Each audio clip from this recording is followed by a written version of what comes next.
Sosial elmlər, yəni sosiologiya, psixologiya, iqtisadiyyat, bunlar həqiqətən də elm sayılırmı?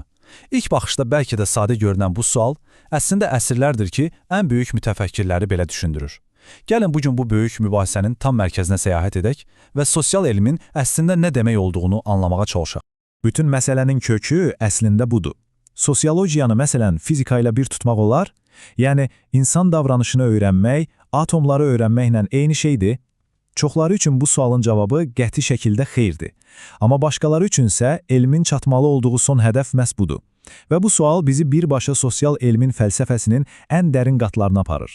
Onu da deyim ki, bu heç də yeni bir mübahisə deyil. Artıq 200 ildən çoxdur ki, Auguste Comte'dan tutmuş Karl Marx'a, Max Weber'ə qədər nəhəng simalar məhz bu suala cavab axtarıblar.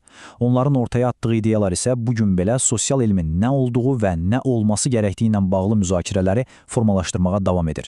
Yaxşı, bəs bu suala necə cavab tapa bilərik? Bunun üçün gəlin əvvəlcə bir şeyi aydınlaşdıraq.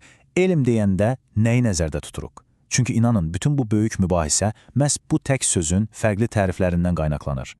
Hekayəmiz əslində qədim Yunanistanda başlayır. O vaxtlar fəlsəfə diqqətini ulduzlardan və təbiətdən insana və cəmiyyətə çevirmişdi. Əsrlər sonra İbn Xaldun kimi öncüllər cəmiyyəti sistematik şəkildə öyrənməyə cəhd etdilər. Amma əsl qırılma nöqtəsi, əsas mübarizə 19-cu əsrdə yaşandı. Məhz bu dövrdə sosial elmlər fəlsəfədən qopub öz müstəqil elmi kimliyini sübut etməyə çalışdı və böyük mübahisə alovlandı. Və beləliklə, sualımıza verilən ilk və bəlkə də ən dominant cavab səhnəyə çıxdı. Cavab çox bəsit idi. Sosial elm sadəcə təbiət elmlərinin, yəni fizikanın, kimyanın uğurlu metodlarını kopyalamalıdır. Vəssalam. Bu yanaşmanın adı pozitivizmdir. Bu sosial elmdə ən köklü və yəqin ki, bir çoxumuzun ən yaxşı tanıdığı modeldir. Hətta deyərdim ki, insanların əksəriyyəti elm sözünü eşidəndə ağlına məhz bu gəlir.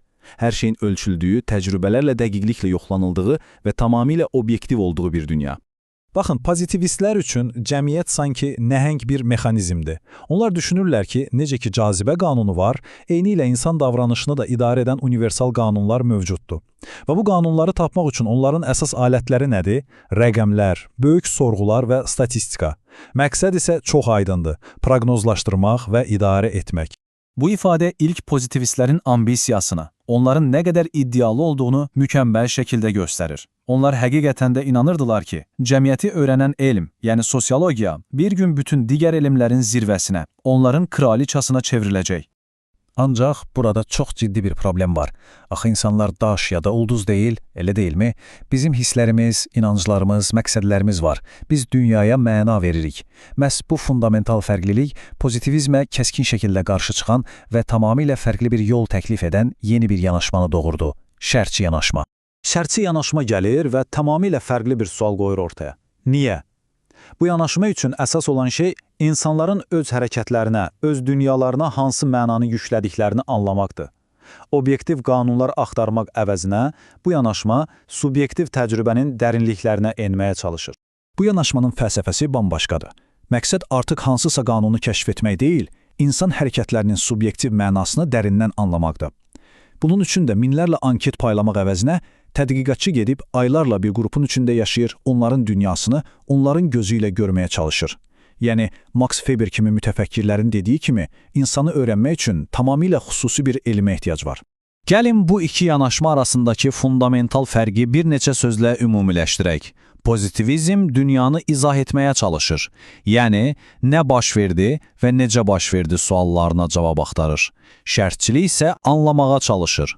Bu, Max Weber'in məşhur termini ilə desək, Versteh'indir. Yəni, insanların davranışlarının arxasındakı dərin mənanı, onların motivlərini dərk etmək.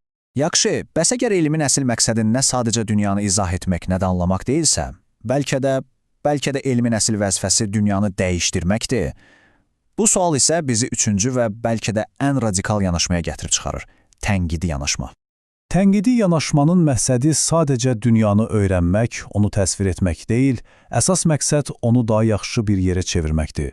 Bu yanaşmaya görə sosial elmin birbaşa vəzifəsi insanları gücləndirmək, mövcud sosial ədalətsizlikləri ifşa etmək və onları aradan qaldırmaq üçün mübarizə aparmaqdır.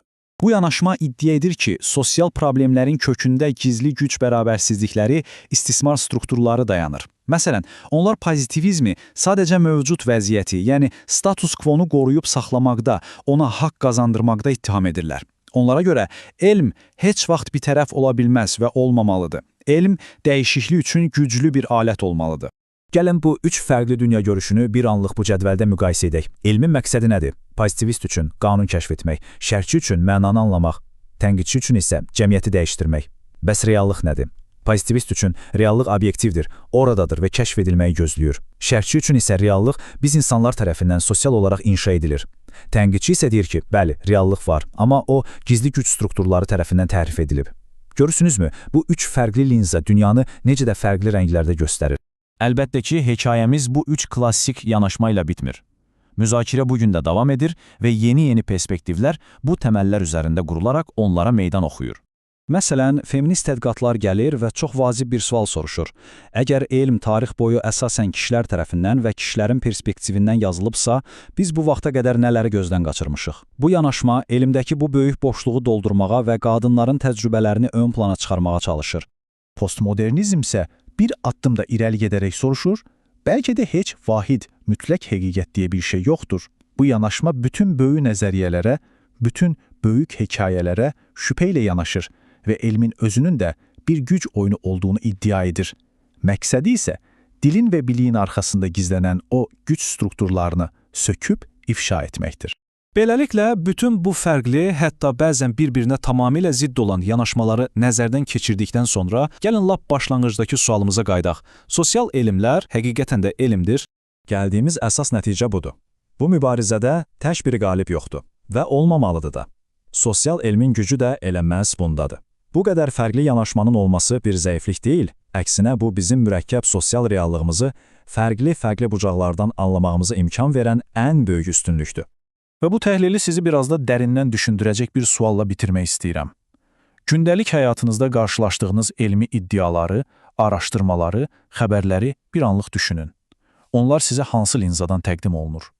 Və daha vacibi, əgər biz dünyaya yalnız bir linzadan baxırıqsa, görə bilmədiyimiz, fərqinə varmadığımız, qaçırdığımız nələr var?